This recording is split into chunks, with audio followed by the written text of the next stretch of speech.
On farms, fruits and vegetables are left in the dirt because they're not visually perfect. In restaurants and grocery stores, extra food is purchased just to keep buffets and shelves looking full before being tossed. And in homes, confusing expiration dates lead families to pour perfectly good milk down the drain. If all this wasted food were grown in one place, this mega farm would cover over 3/4 of California. Growing this food consumes over 20% of our national water supply, and once it ends up in a landfill, it's a major contributor to climate change. Well, it's time for a solution. A national study by ReFED, a multi-stakeholder nonprofit committed to reducing U.S. food waste, reveals huge financial, social, and environmental opportunities hiding under all this waste. ReFED's roadmap shows how we can take steps now to reduce food waste by 20% nationwide, reaping benefits of over $100 billion. All of the solutions fit into the broad categories of prevention, recovery, and recycling. Prevention means avoiding food waste from ever happening through solutions like standardized date labeling, consumer education, smaller plates in restaurants, and trayless dining at buffets. These will allow us to buy what we need, store it efficiently, and keep from throwing out perfectly good food, saving businesses and families $8 billion a year. Recovery means we can save unsold food and encourage food bank donations through effective policy, tax incentives, and business education, which will double the meals donated to families in need each year. Some food scraps are inevitable, but recycling allows us to turn them into a valuable resource through composting and anaerobic digestion, which will produce an additional 2 million tons of compost annually, as well as a reliable source of energy for cities and trucks. Solving the food waste problem will require our commitment to 4 paths of action: new financing to scale proven solutions, common sense policy change, adopting of emerging innovations, and consumer and employee education. To learn more about how to cut waste, boost the economy, reduce hunger, and help the environment, get involved and visit refed.com today.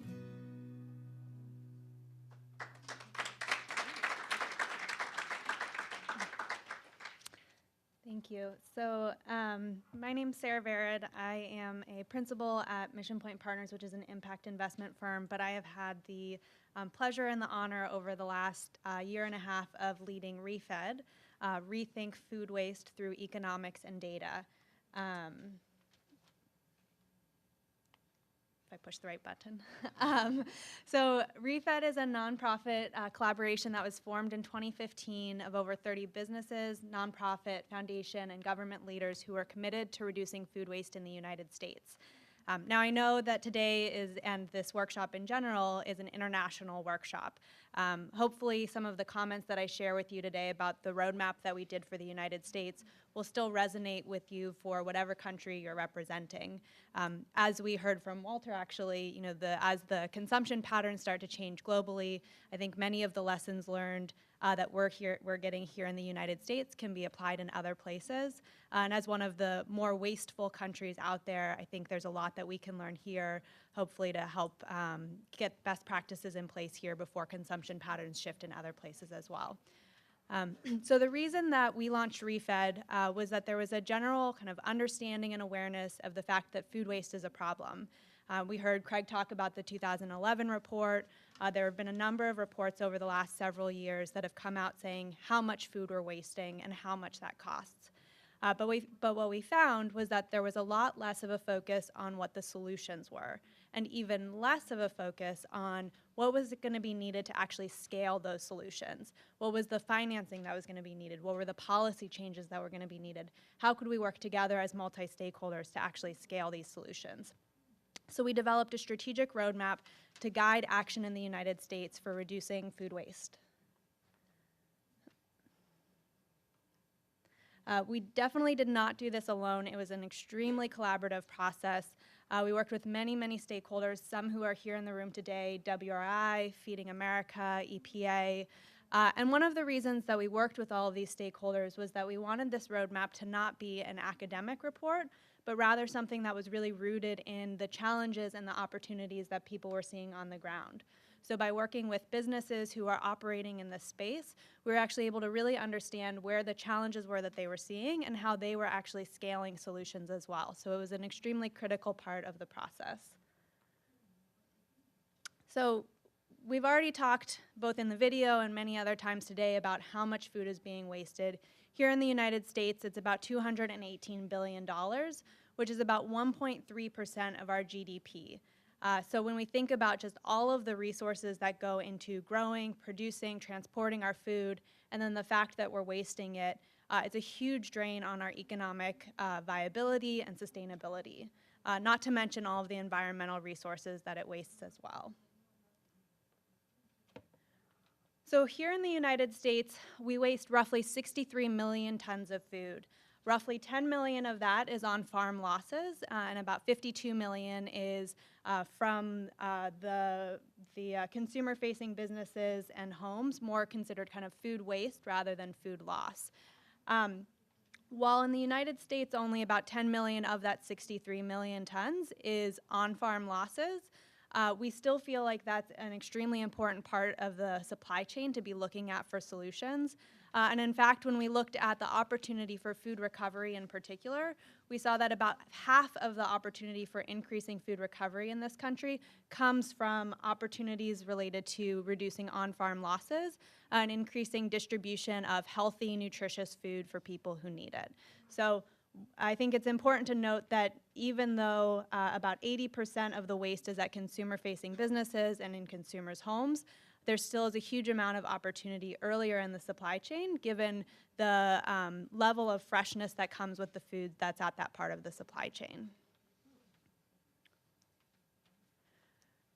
So what we did with ReFED was we actually looked at 27 different solutions that we found could reduce, recover, or recycle food waste. We looked at 12 solutions for prevention, 7 solutions for recovery, and 8 solutions for recycling. And what we found across those 27 solutions was that they'd be able to reduce food waste in the United States by roughly 20%. I think it's important to note that there are many more solutions out there than just this 27 that we looked at, but for scope and places where we found that we could actually get data as opposed to more future-looking things, those were the ones that we started with. And as we looked at the data, we saw that about 75% of the opportunity here in the US is on the recycling side, and then the remainder is on prevention and recovery. So I think that that probably is going to be something that resonates with those of you who are in countries where more of the waste is at the consumer end, where it makes sense that there's probably more that needs to happen on recycling, as opposed to those of you who are in countries where more of the losses are happening upstream, and there's probably more opportunity actually for prevention. So country by country, this likely would look quite different. So as I mentioned, we looked at 27 different solutions. They fell into a range of different categories. The video showed some of them. On the prevention side, it was roughly looking at packaging, products, and portions. So this was thinking about, how are we actually packaging our products? What are the types of labels we're putting on the products? Are there ways that we can be enhancing the freshness of the products so that they actually stay better, fresher, longer? We were looking at operational and supply chain efficiency. How are we actually better communicating where products are fresh and where they're not fresh, and actually better understanding where within the supply chain or within our business operations waste is actually occurring so that we can make better business decisions based off of that. Craig talked a lot about measuring and then managing, and so this operational and supply chain efficiency really touches on that kind of aspect. And then finally at consumer education, which is a very critical piece, and I'll talk a bit more about it in a little bit. On the recovery side, we were looking at kind of 2 broad categories. The first was donation infrastructure. So how are we making sure that there are trucks that are available for moving food from point A to point B, that there are people that are actually able to then process that food and redistribute it, and that there are platforms that enable us to understand how to connect food where it's being wasted and where it can actually go to somebody who's in need. And then the second big bucket was on policy. So how are we really thinking about tax incentives in a creative and smart way How are we making sure that there's really clear guidance and legislation and policy around what businesses can donate and how they can make sure that they have limited liability in terms of those donations. So, really trying to understand the policy and then the education to businesses that's needed on that front. And then the final bucket is on recycling solutions. So we were broadly looking at anaerobic digestion. How are we taking our food scraps and turning them into renewable energy? We were looking at composting. How are we getting a healthy soil that we can actually put back into our land as really a closed loop system? And then finally, kind of a mix between anaerobic digestion and composting. We were looking at a number of on-site solutions. So how do we actually process our waste on-site wherever it's generated so that we can reduce transportation costs even further and greenhouse gas emissions even further. For each of these solutions, our criteria for selecting them was, did we actually have data available? Did our kind of preliminary analysis indicate that it was going to be a cost-effective solution? Did we think it was feasible, and did we think it was scalable? And we worked with our advisory council to do this kind of initial lens of going through and actually saying, yes, each of these 27 solutions we think is going to meet this criteria before we went into further data and analysis. So on the prevention side, we've already given a number of the examples of what that includes. I think one of the things that's really critical to share on the prevention solutions that really stood out for us as we started to look at these solutions was that the solutions tend to be capital light. They involve changing behavior, either through packaging changes, through software, through marketing. So they're not requiring huge amounts of investment, but they are very distributed across many different solutions. The second thing that I think is really critical to note about prevention solutions, and probably many of you here in the room are already aware of this, but this is where you really get the largest net environmental benefit. Twice the GHG impact of recycling. So as much as we can be doing on the prevention side, it's much better for the environment, for our resources, the economy, kind of everyone involved. And ReFED's been actually tracking the number of innovators who are operating in the United States around food waste. And we've been thrilled to see we have a database of about 400 innovators now who are working on this problem, both nonprofit and for-profit companies. And about 44% of the innovators that we see out there today are actually focused on prevention, which I think is a really exciting thing to see just how business innovators really see the opportunity of capturing the value of food waste and turning it into a business opportunity. In terms of barriers, though, I think prevention faces a number of kind of unique barriers. The first is that what we heard a lot from businesses is that they have a lack of social license. So what this really means is that for businesses to take bolder, more courageous steps to reducing food waste, they essentially need consumers to actually ask for it or feel like consumers give them kind of the right of way to take a bold step. And so this, I think, in particular applies to things like imperfect produce. A number of the retailers we worked with really were concerned about how consumers might view their freshness, for instance, their fresh products. That's a source of pride for them. It's something that brings consumers into the store. So as they start to see consumers demand these types of products, they'll be more likely to start offering them. Another example on this front is the fact that in the United States, we all have kind of a sense of abundance and the idea that we can go into a store or a restaurant at any point and get whatever it is that we think that they should have on the menu that day or that they have on the menu. This is the idea of walking into a grocery store at 11 p.m. at night and asking for a rotisserie chicken and expecting it to be there.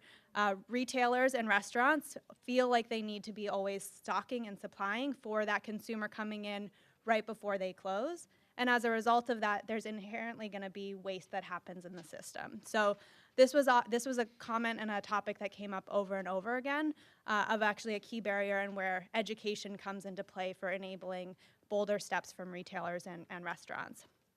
And the second and third barriers actually are fairly aligned in terms of information gaps and organizational silos, making it difficult for businesses to actually take the steps needed to take advantage of the economic savings of reducing food waste. So one part of the business is responsible for procuring food. The other part of the business is responsible for disposing of the food that's wasted. it's very rare that those parts of the business actually are talking to each other.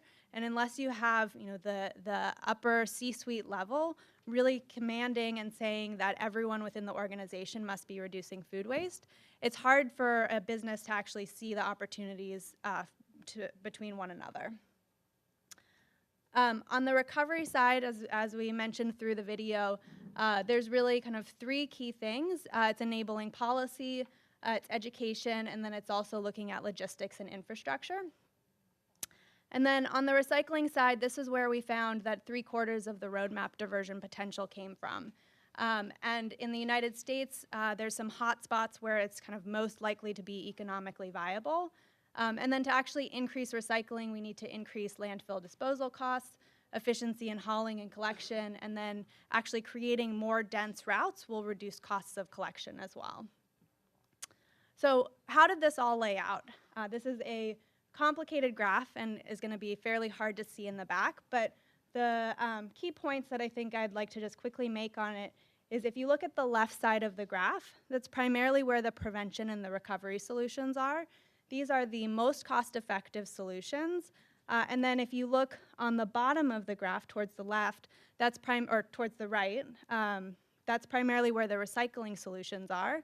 So it was very interesting as we started to map this that we saw, even though the vast majority of the opportunity was on recycling, you get the most bang for your buck by far on the prevention and the recovery solutions. So lots of opportunity there, and I think as we've been showing this graph to businesses and to government, it's also helped to increase the attention that's been being put on prevention and recovery.